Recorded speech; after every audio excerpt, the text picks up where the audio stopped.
¿Se ve en la pantalla?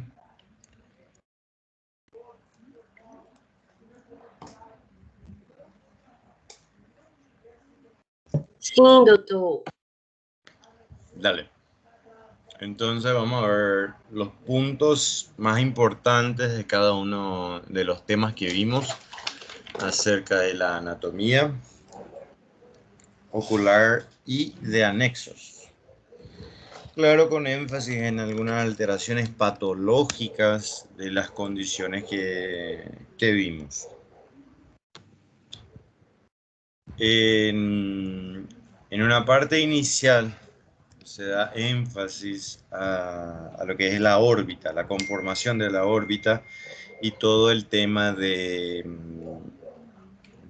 los contenidos de esta órbita. Entonces, es una estructura ósea par bilateral que tiene forma de cono con base anterior y un vértice posterior. Es importante siempre acordarse de la conformación ósea de la órbita. Entonces, no sé si alguien se acuerda y puede decir los huesos que componen a la órbita.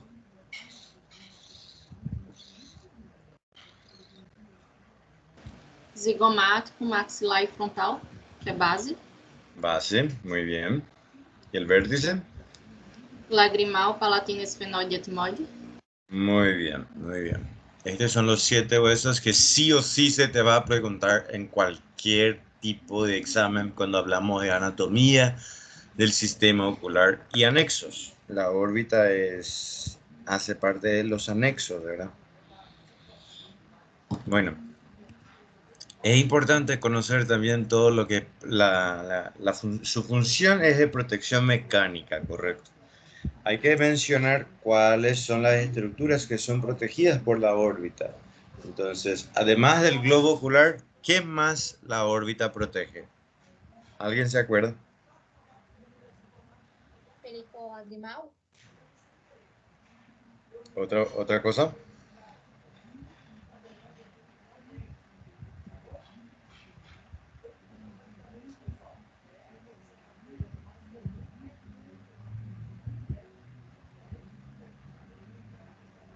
O paquete, doutor? ¿Qué paquete? Seria a proteção anterior do globo ocular, doutor? As glândulas, músculo. No. Además del globo ocular, ¿qué otra estructura es protegida por la órbita? Nervio. Nervio, ¿qué más? Conjuntiva, fáscios. La conjuntiva no, la conjuntiva es una membrana de protección, no es protegida por la órbita. É o paquete, nervo, artéria e etc. Bueno. La conjuntiva yo puse como que hace parte de esto. Sí, yo puse. Eso está mal. La conjuntiva no es protegida por la órbita. La conjuntiva es una membrana de protección a la esclera. Es solamente anterior, justamente donde no hay una protección ósea. Entonces no está dentro de la ¿cómo se dice? Órbita. Bueno. Los párpados también tienen una función de protección y es una protección que es más anterior, ¿verdad? Es importante saber los puntos de diferenciación entre los párpados, que el párpado superior es el único que tiene la capacidad de moverse. El párpado inferior es inmóvil. La musculatura de los párpados son el orbicular, que es inervado por el nervio facial, y tiene la función de cerrar los párpados, mientras que el elevador de párpado superior tiene la función de abrir y está inervado por el óculo motor. Tienen características los párpados que sí o sí se te va a preguntar también, que son, ahí a este nivel están los folículos pilosos de los cilios, están glándulas y se divide en 4 capas. ¿Alguien se acuerda las capas del párpado?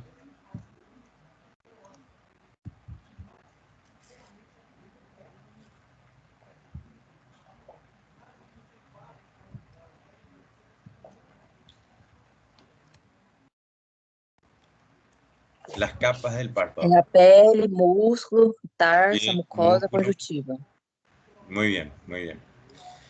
Entonces la parte más superficial está piel y tejido celular subcutáneo, donde se encuentran dos tipos de glándulas. Las glándulas de Seyss, que son glándulas sebáceas modificadas, y las glándulas de Moll, que son glándulas sudoríparas.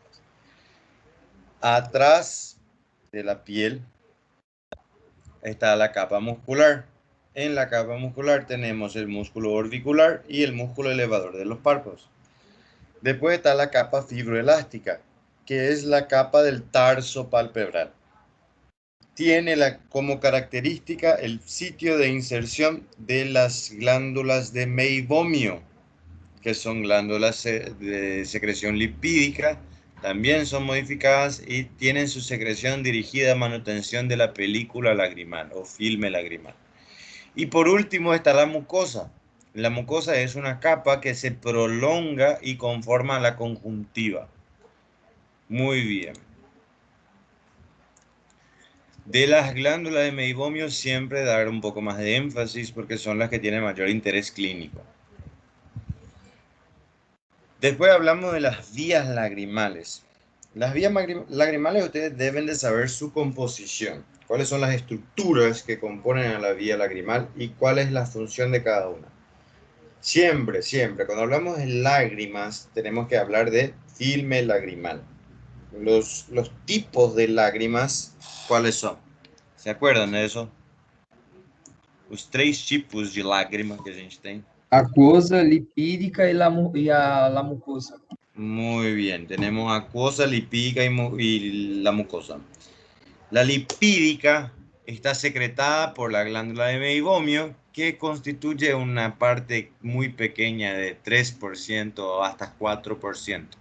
La mayoría de la lágrima del filme lagrimal está compuesto por lágrimas acuosas, que son secretadas por la glándula lagrimal principal. Un 95% de la secreción del filme lagrimal está garantizado por la glándula lagrimal principal, que está ubicada en el cuadrante superolateral anterior de la órbita, en ambos lados. Entonces, la glándula lagrimal principal produce y secreta la lágrima acuosa. Esta lágrima acuosa debe drenar y drena a través de los puntos lagrimales que están distribuidos en ambos párpados, superior e inferior, bien en el estrecho medial de los párpados, en el ángulo, vamos a decir, la incisura medial de los párpados. Esto también es bilateral. Hay superior derecho, superior izquierdo, inferior derecho y inferior izquierdo. Estos puntos lagrimales drenan todo. Dime. ¿Puede repetir? De los puntos lagrimales. No, yo creo que no sé si es solo para mí, pero se trabó todo. Bueno, entonces cuando hablamos de sistema y vías lagrimales, debemos acordarnos siempre del eje que hay entre producción y drenaje. La glándula lagrimal principal, que está ubicada en el cuadrante superior, lateral y anterior, en ambos lados de la órbita, tiene la función de producir el tipo de lágrima acuoso, que corresponde a un 95% de toda la composición del filme lagrimal. Entonces, la glándula produce y secreta toda su lágrima, vamos a decir así. Y esta secreción, este filme lagrimal, tiene que drenar. ¿Y por dónde drena? Drena a nivel de los puntos lagrimales. Los puntos lagrimales que son bien mediales en los bordes palpebral, tanto superior como inferior. Y está en ambos lados. Estos puntos lagrimales se continúan con los canalículos o conductilios lagrimales superior e inferior, que se anastomosan y conforman al canalículo común. Este canalículo común desemboca toda su secreción a nivel del saco lagrimal y el trayecto se continúa por el ducto nasolagrimal o lacrimonasal que va a llevar toda esta secreción hasta el meato inferior de la nariz, por debajo de del cornete inferior. Acá, esto es el esquema que ustedes deben de saber de vías lagrimales. Glándula lagrimal principal. Produce lágrima acuosa, que corresponde al 95% de la película. Esto secreta a nivel del ojo y se drena en los puntos lagrimales, superior e inferior, del borde medial de los párpados. Esto pasa por los canalículos superior e inferior, se juntan, conforman el canalículo común, que desemboca en el saco lagrimal, se continúa con el conducto o ducto lacrimonasal, nasolagrimal, y desemboca otra vez en el meato inferior, por debajo del cornete inferior de la nariz. El globo ocular. Isso daqui, sim ou sim. Sim ou sim tem que saber. As capas, as câmaras, os segmentos. Eu adoro perguntar capa. O que tiver capa, estuda e lembra o nome das capas, porque eu amo perguntar capa. Capa do globo ocular, capa da córnea, capa do cristalino. Eu pergunto tudo. Adoro. Entonces, bueno, del globo ocular tenemos 3 capas. Externa, media e interna. La externa es la capa fibrosa. Se compone de esclerótica y córnea. La conjuntiva no hace parte del globo ocular. Es una membrana que recubre a la esclerótica, pero no es una estructura ocular. Es la prolongación de la capa mucosa de los párpados. Entonces la túnica externa está compuesta de esclerótica y córnea y es la capa fibrosa. El tracto uveal o uvea es la túnica media y está compuesto de iris, cuerpo ciliar y coroides. Es vascular. La túnica interna, que es la capa neurosensorial, está conformada por retina y nervio óptico. Dentro de las capas, esta es la clasificación. Hablando de cámaras, tenemos 3 cámaras: anterior, posterior y cámara vítrea. Las cámaras anterior y posterior están ubicadas en el segmento anterior del ojo, es decir, están por delante del cristalino. Y la cámara vítrea es el segmento posterior del ojo y está por detrás del cristalino. Entonces, bueno, la cámara anterior está limitada por cara posterior de córnea y cara anterior de iris. Después viene la cámara posterior, que está limitada por cara posterior de iris y cara anterior de cristalino. Después viene la cámara vítrea, que está limitada por cara posterior del cristalino y por retina. Até aqui, tá tudo bem ou ficou alguma dúvida sobre isso? Tudo ok. Bueno, después tenemos la córnea. De la córnea, sí o sí, las capas. Sepan las capas. Está el epitelio, está Bowman, está estroma, está Descemet y está endotelio. Y sepan las características de cada uno. El epitelio tiene 3 tipos de células y tiene la capacidad de regenerarse. Están las basales, las salares y las superficiales planas, que al modificarse tienen migración centrípeta. La renovación del epitelio tarda aproximadamente 7 días. Después está la membrana de Bowman, que es fibras de colágeno pura. No tiene la capacidad de regenerarse, se deja un tejido de cicatrización que es un poco más fino que lo normal. Estroma, 90% del espesor de la córnea, tiene fundamentalmente la función de estructura. Las fibras de colágeno están en disposición en forma de anel, en forma de arco, y es lo que lo que da la estructura de la curvatura corneana. La membrana de Descemet funciona como lámina basal del endotelio. Y el endotelio tiene la función de deturgencia. Las células hexagonales son las que mantienen la deturgencia de la córnea. ¿Qué era deturgencia? ¿Alguien se acuerda?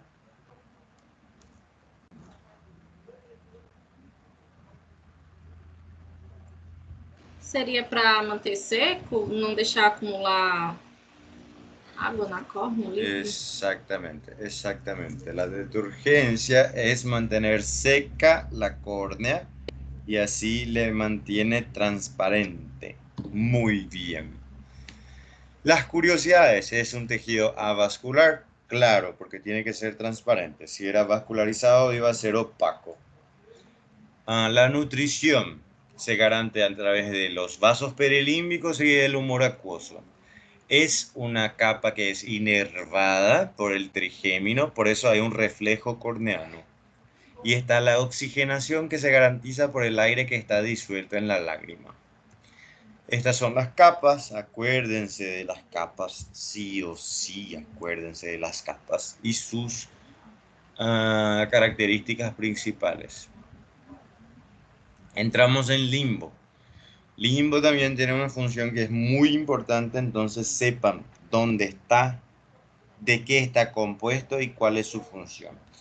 El limbo es la zona de transición del ángulo írido-corneal, donde la córnea se convierte en esclerótica y tiene un ángulo conformado por iris, que es este ángulo. Írido de iris corneano, este ángulo. Bien, ahí está el limbo, en este ángulo.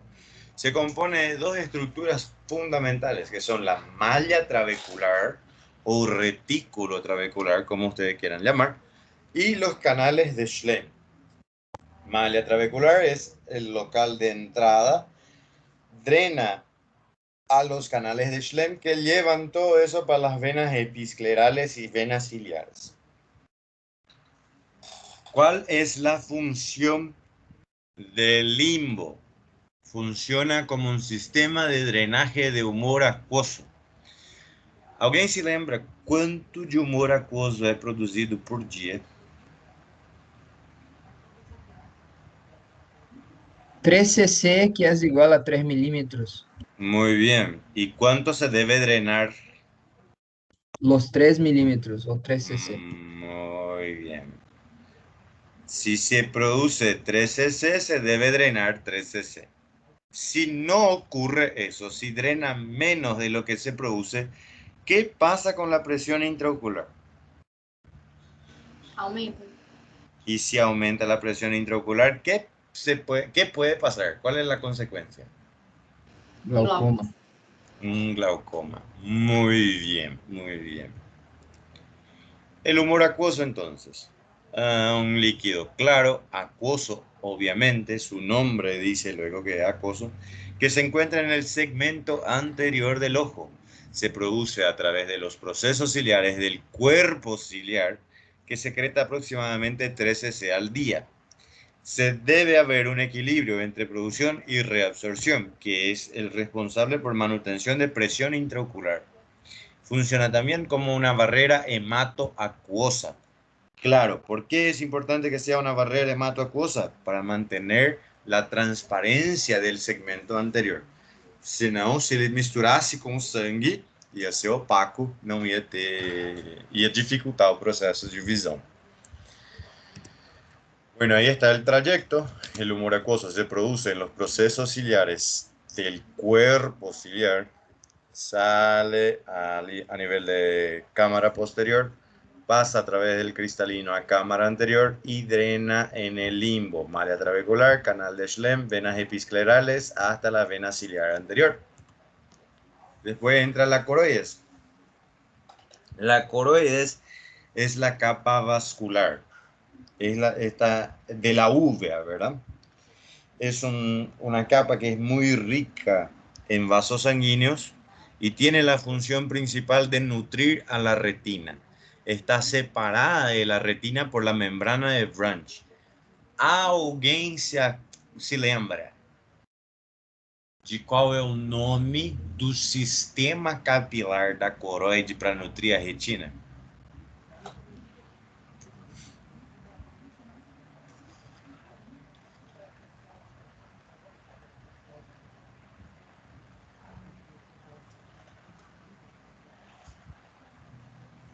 Não?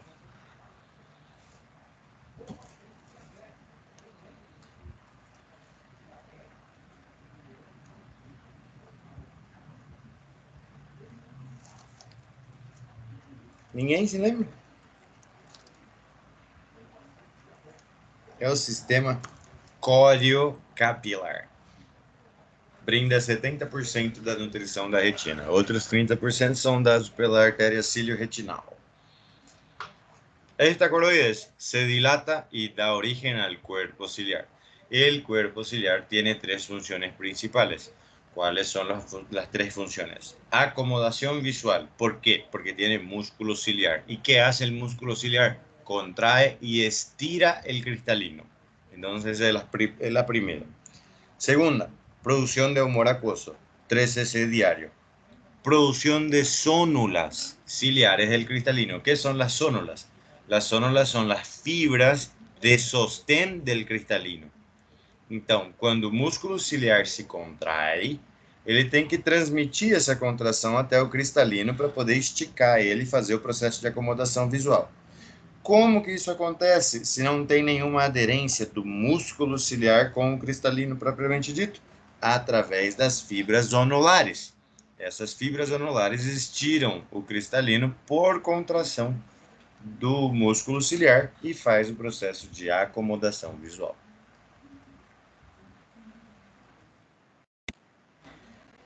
Iris. Iris es la prolongación del cuerpo ciliar y tiene básicamente la función de controlar la intensidad, la cantidad de luz que atraviesa y pasa dentro del globo ocular. ¿Pasa por dónde? Pasa por la pupila. ¿Qué es lo que es la pupila? Es el orificio central de la iris, del disco de la iris. Bueno, acuérdense de estadios de la pupila. Estado normal de la pupila es de 3 a 4,5 milímetros de diámetro. Mientras que si está agrandado eso, es un estado de midriasis, que es el relajamiento, está dilatada la pupila. Y en un estado de miosis está contraído, entonces está menor que 3 milímetros de diámetro. Si son simétricas las pupilas, tenemos pupilas que son isocóricas. Dilatadas, midriáticas, contraídas, mióticas y asimétricas anisocóricas. Si hay alguna alteración de la forma de la pupila, es la discoria. El cristalino. Del cristalino sepan lo básico.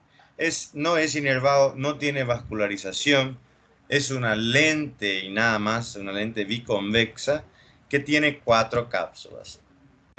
4 capas. Esta cápsula, epitelio, corteza y núcleo. Y acuérdense de la característica que el núcleo sigue creciendo y endureciendo por toda la vida. Entonces, en edades avanzadas, tiende a producir una dificultad de la acomodación visual. Musculatura externa. Eu geralmente não cobro porque para mim é decoreba e eu acho que decoreba não vale. Mas, por via das dúvidas, estudo isso aí também, porque pode ser que me falte criatividade para fazer alguma pergunta e eu coloque isso. Essa primeira aula, tá fácil? Tem alguma dúvida?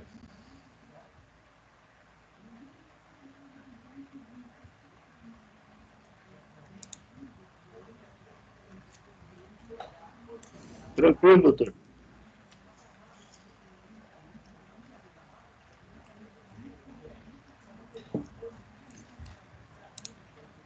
Então vamos a segmento posterior.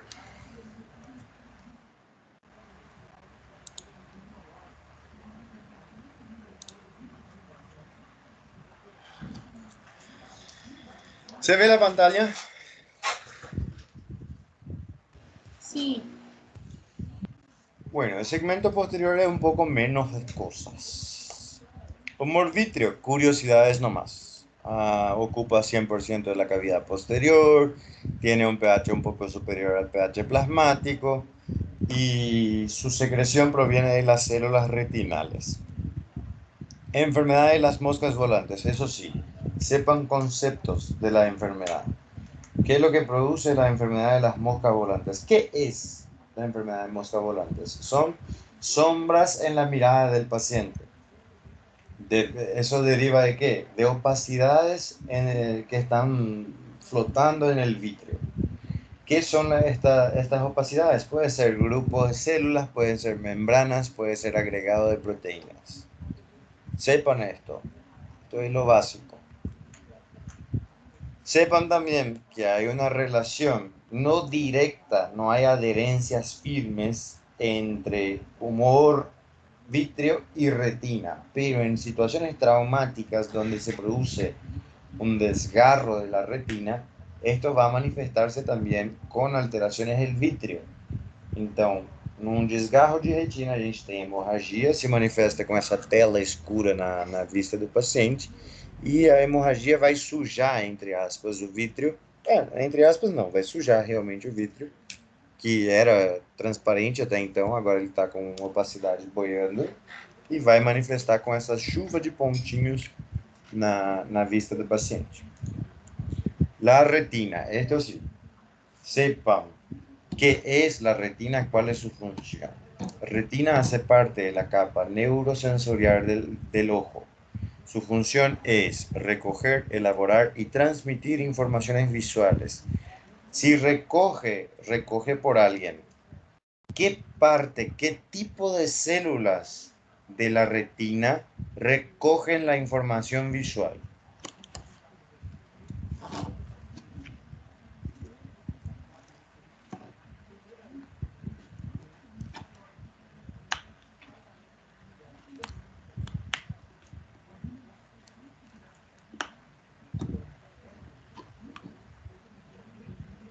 Seriam os conos e bastones? Sí, son los fotorreceptores. Los fotorreceptores son conos y bastones. Perfecto. Entonces, tiene esta función de transmitir, de recoger, elaborar y transmitir estas informaciones visuales. Y tiene dos estructuras importantes, la mácula y la papila del nervio óptico. Acuérdense de la relación anatómica que hay entre mácula y papila. La papila siempre es más medial que la mácula. Dentro de la mácula se tiene que destacar la estructura foveal, la depresión de la fóvea.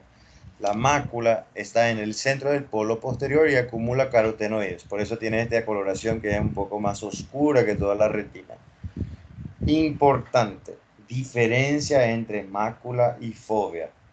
Anota isso porque eu sempre pergunto. Eu adoro fazer essa pergunta. Diferenças entre mácula e fóvea. Na mácula, a gente tem dois tipos de fotorreceptor. Tanto os cones como os bastonetes. Óbvio que os bastonetes estão em menor número que os cones. Os bastonetes são mais frequentes na periferia da retina. Essa é a visão central, é mais rica em cones. Enquanto que na fóvea a gente tem unicamente cones. A mácula consta de 3 capas ganglionares, enquanto que na fóvea só tem uma. A mácula é avascular, a mácula é vascularizada e a fóvea é um tecido avascular. A mácula é o centro da visão e a fóvea é o ponto máximo de acuidade visual. Com relação anatômica, diâmetro, esses negócios geralmente eu não cobro.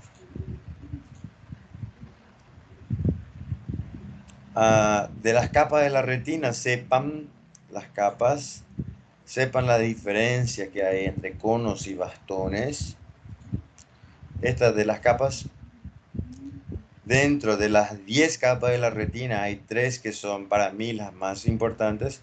que son el epitelio pigmentario, que sería la membrana basal, están los fotorreceptores, que son los que recoge la información de luz y inicia el proceso de conversión de esta información en una señal eléctrica, pasa por todas las capas ganglionares hasta llegar a la capa de las fibras nerviosas, que son los axones que se dirigen y conforman al nervio óptico.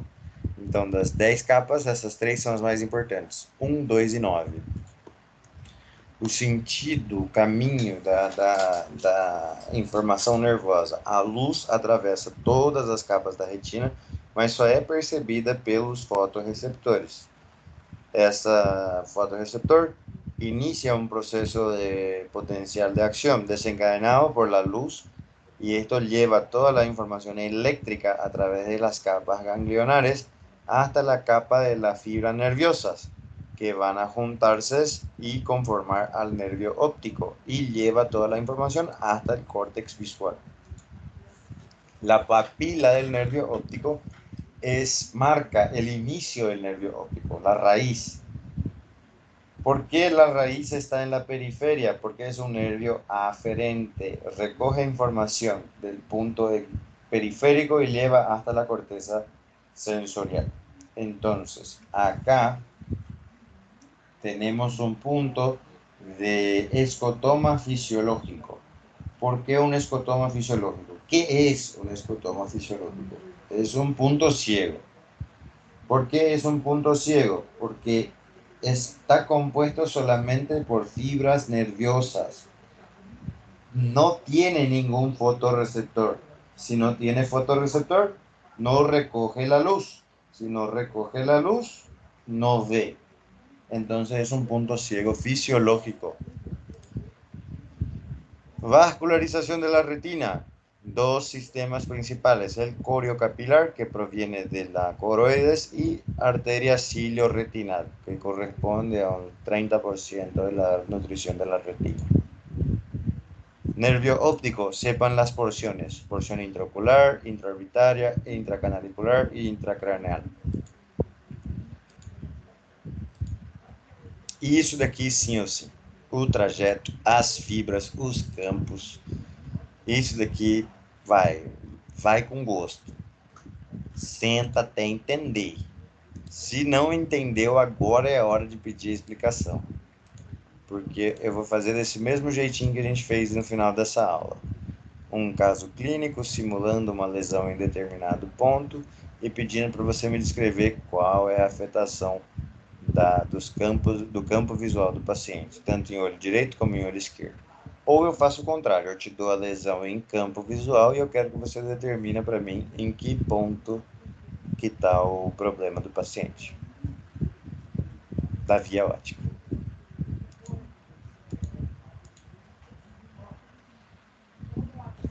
Alguém tem alguma dúvida sobre essa parte de via óptica? Esse eu pergunto com gosto mesmo.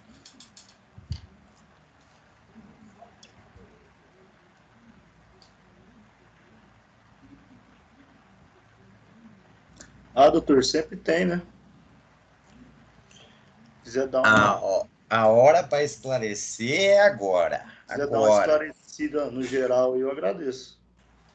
Tá. Peraí.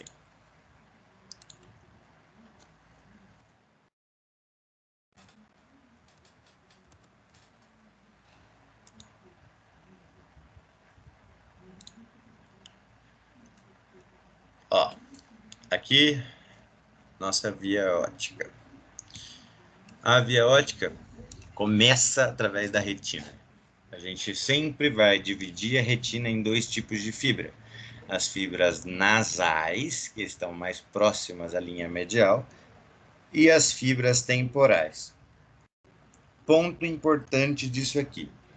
A fibra nasal da retina é responsável por detectar e processar toda a informação do campo visual temporal, enquanto que a fibra temporal da retina enxerga o campo visual nasal. Então, o campo é cruzado. Ele chega aqui na retina cruzado. Tudo bem. As fibras, tanto nasal quanto temporal, atravessam pelo mesmo lado durante o trajeto do nervo óptico. Então, no nervo óptico do olho esquerdo, só tem fibra nasal e temporal do olho esquerdo. Não acontece nada de diferente aqui.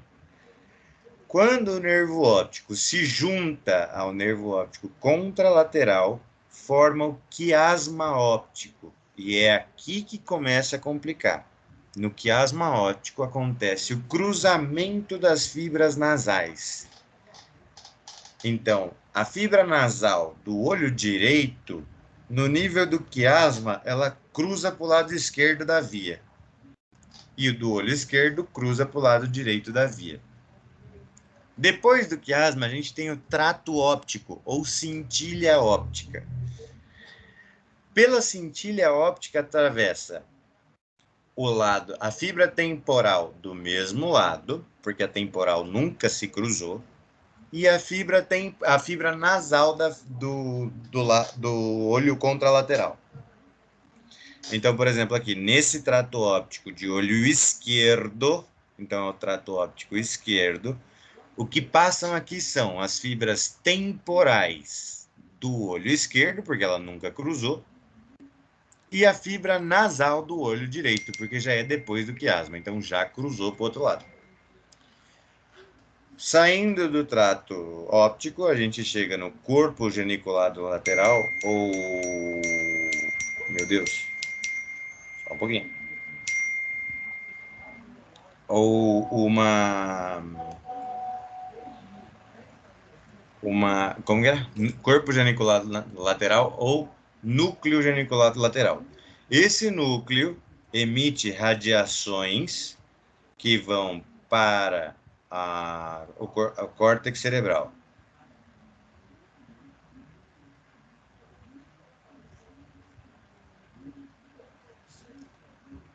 Dúvidas?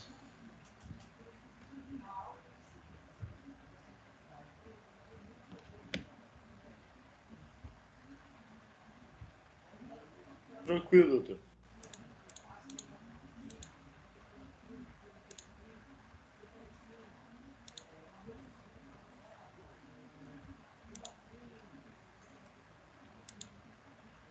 Então vamos cair para cá.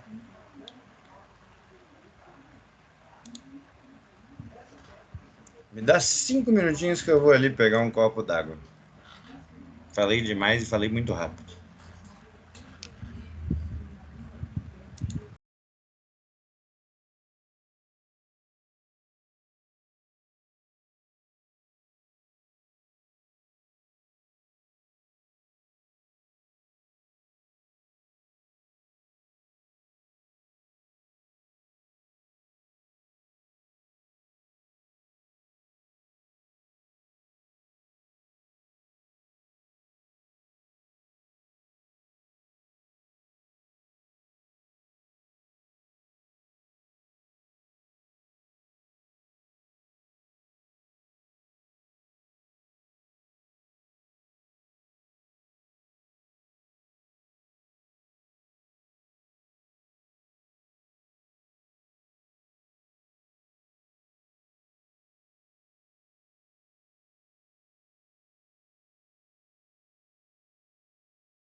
Buenos Aires, volví. Ahora vamos a ver órbita.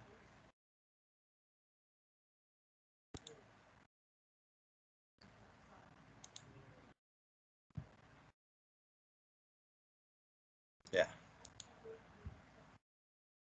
Ahí. ¿Se ve? Anatomía de la órbita y alteraciones comunes.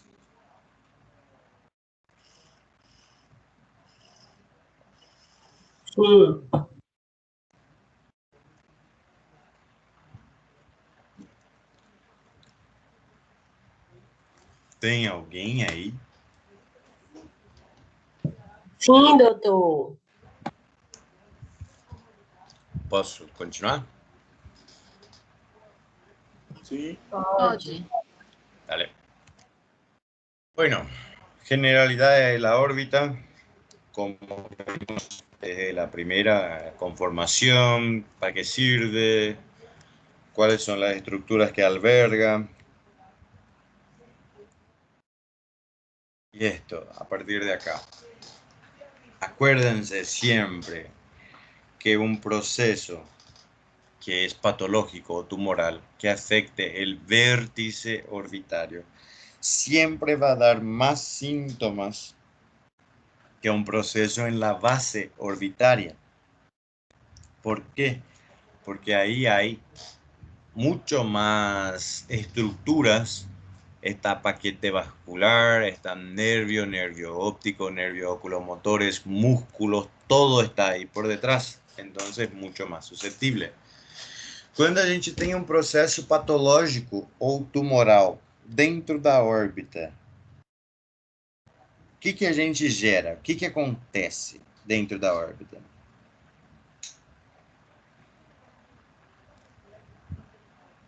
Aumento de tamanho. Gera uma síndrome compressiva. Por quê? Porque está aumentando de tamanho lá dentro. A órbita, propriamente dita, é uma estrutura óssea, então ela não tem como dilatar, nem distender. Então, se está aumentando alguma coisa de tamanho lá dentro, está comprimindo as estruturas vizinhas. Y esto es una síndrome compresiva.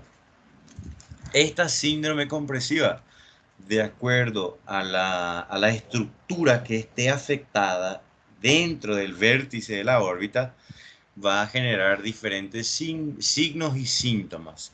En consecuencia de diversas alteraciones como la atrofia del nervio óptico, la obstrucción del flujo venoso, parálisis de los nervios oculomotores, la pérdida de la acuidad visual central y periférica. Incluso si es un proceso en el vértice orbitario, esto puede generar una deslocación, un deslocamiento, perdón, del globo ocular propiamente dicho. Y entonces si es retroocular, está en el vértice, y algo empieza a crecer, aumentar de tamaño, va a empurrar el globo ocular hacia afuera. ¿Y cómo se llama eso? Proptosis. Proptosis. Muy bien. Entonces, el cuadro clínico de una afectación de la órbita varía mucho.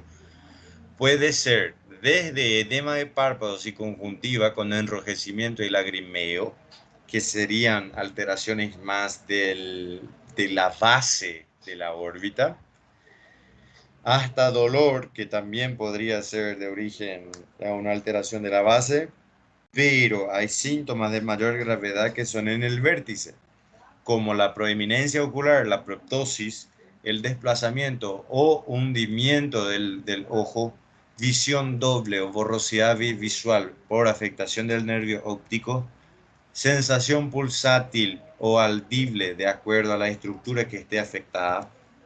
Puede venir con edema de párpados, con edema periocular, quemosis, que es el edema de la conjuntiva, hiperemia, oftalmopatía tiroidea. ¿Alguien se acuerda qué pasa? ¿Por qué hay una proptosis en la oftalmopatía tiroidea?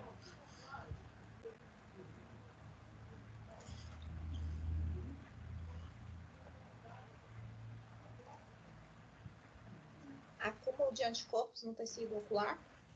Acúmulo de anticuerpos en el tejido lipídico retroocular. Muy bien, muy bien. Un drenaje perdón, una obstrucción del drenaje venoso va a venir acompañado de alteraciones de color, va a ser un disco más pálido, palidez de disco en la oftalmoscopía, diversas alteraciones que pueden darse por afectaciones de las partes orbitarias. Está la proptosis y la enoftalmia. Dentro da proptose, lembre sempre da oftalmopatia de Graves. Aqui a gente tem algumas explicações do porquê que pode acontecer uma proptose, propriamente dito, e situações que simulam uma proptose, por isso são as pseudoproptoses. Quando a gente fala de pseudoproptose e pseudoenoftalmia, lembra sempre de assimetria facial. Por quê? Porque se um lado está diferente do outro, vai dar a impressão de alteração. Por exemplo, a pseudoproptose na assimetria facial, se a gente tem uma enoftalmia do olho esquerdo, o olho direito vai parecer estar mais prolapsado do que o normal. Mas ele pode estar na sua posição normal. O que está alterado é que o olho esquerdo está mais para dentro. Então ele simula uma proptose, é uma pseudoproptose. Do mesmo jeito, o caso de uma pseudoenoftalmia. Enoftalmia é quando o olho está mais para dentro do que o normal. O que seria uma pseudoenoftalmia?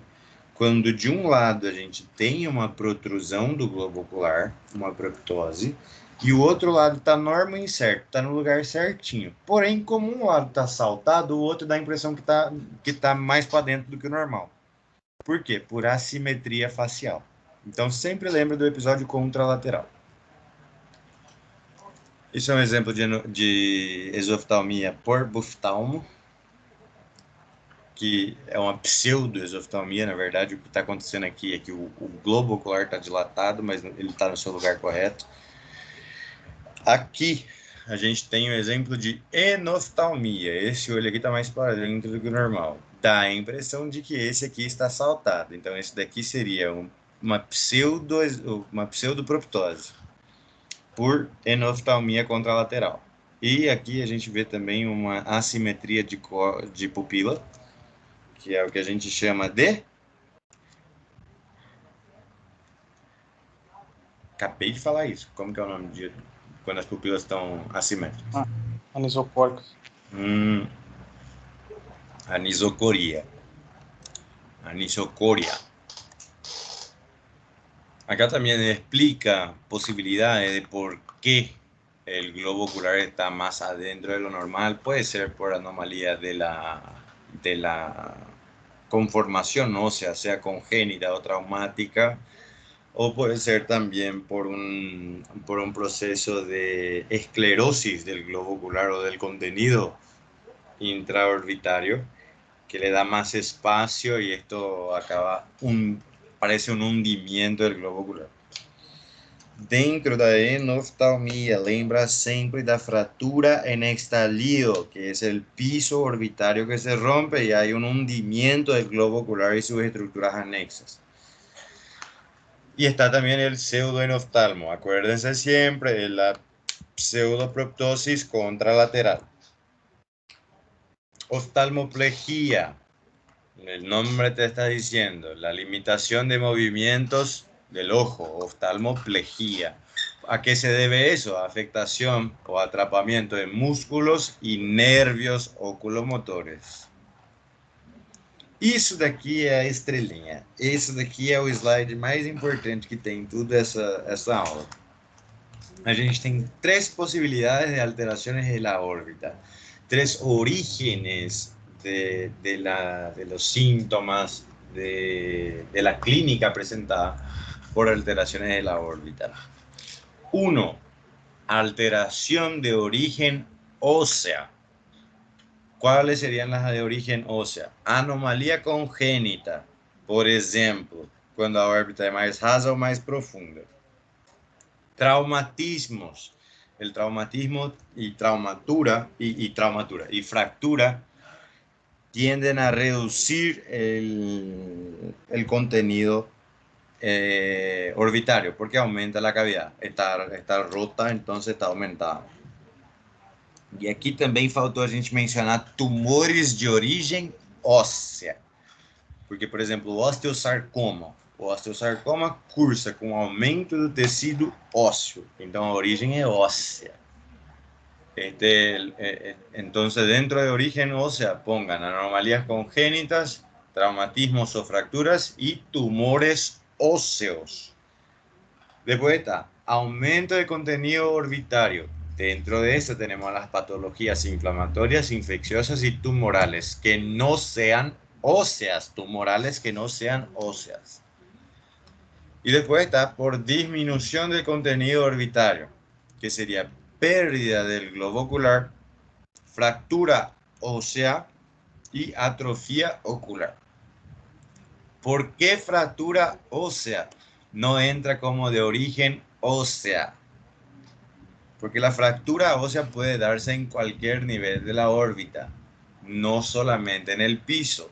Entonces, las que son traumáticas de origen ósea o fracturas no necesariamente van a influir en la disminución de contenido orbitario, pero la fractura del piso orbitario sí va a venir con disminución de atrofia de contenido orbitario. Entonces las fracturas óseas también entran en disminución de contenido orbitario. Luego son tres posibilidades: o va a ser de origen ósea, o va a ser de aumento de contenido, o por disminuição de contenido. Isso daí eu costumo cobrar com caso clínico. Eu acho até que eu mandei para vocês uma alteração, um caso clínico disso, de alteração da órbita. Se eu não me engano, era um caso de mucocélia etimoidal, onde no caso clínico eu te dou a alteração que o paciente tem, eu te dou o diagnóstico, eu te dou o meio de estudo que a gente usou para chegar no diagnóstico. A única coisa que eu peço é origem da alteração orbitária. Por que está gerando esses sintomas? E você vai ter que me descrever se é de origem óssea, se é de aumento de conteúdo ou se é de diminuição do conteúdo. Celulitis orbitaria y bacteriana. Sepa nomás que es un proceso infeccioso de partes blandas y que tiende a aumentar el contenido intraorbitario, por eso genera tantos síntomas. Como caso clínico propriamente dicho, no voy a cobrarle todavía. Doutor, boa Dime. tarde. Deixa eu te incomodar um pouquinho. O slide que eu tenho é diferente desse. Tem como você anexar isso na plataforma depois também? Esse daqui? O que eu tenho de... Tem vários desses aí que tá diferente, faltando umas partes. O que eu tenho o que a gente tem na plataforma não é esse que você está passando, é outro. Falta um monte de slides desse que está passando. Pera. Permisso. Nessa plataforma do Teams ou no Drive que tá diferente?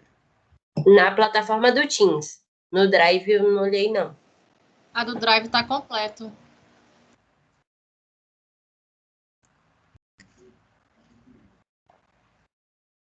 Alguém falou permisso, pode falar. Não era isso, doutor, que em la Drive está completo. Está faltando... Tá bom, desculpa, obrigada, viu?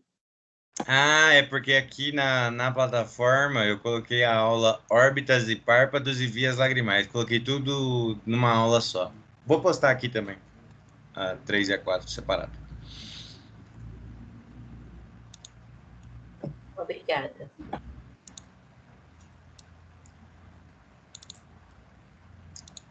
Por hoje tá bom?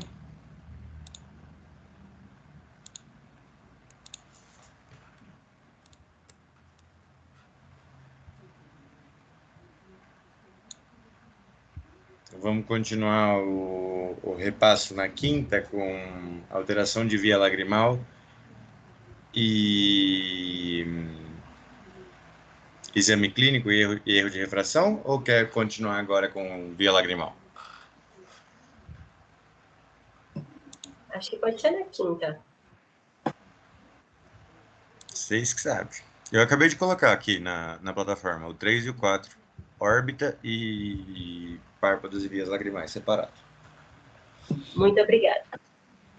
De nada.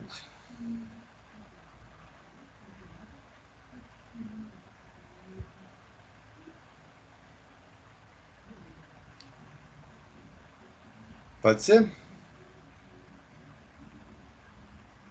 Tranquilo, doutor. Pode sim, doutor. Desses temas que a gente viu até agora, tem alguma dúvida?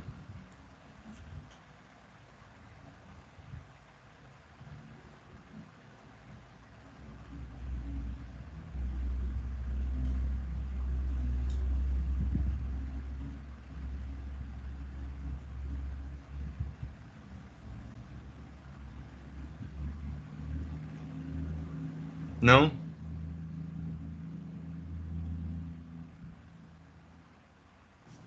Por enquanto não, doutor. Bom. Então, galerinha, por hoje é isso daí. Qualquer dúvida que vocês tiverem durante o decorrer da semana, estão estudando, estão revisando, não estão entendendo algum tema em específico, pode me mandar mensagem.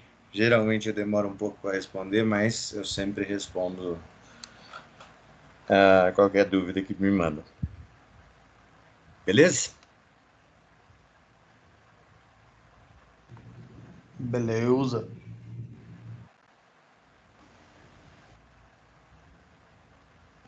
Ok, doutor. Ok. Tenha uma excelente semana. Qualquer coisa, é nóis.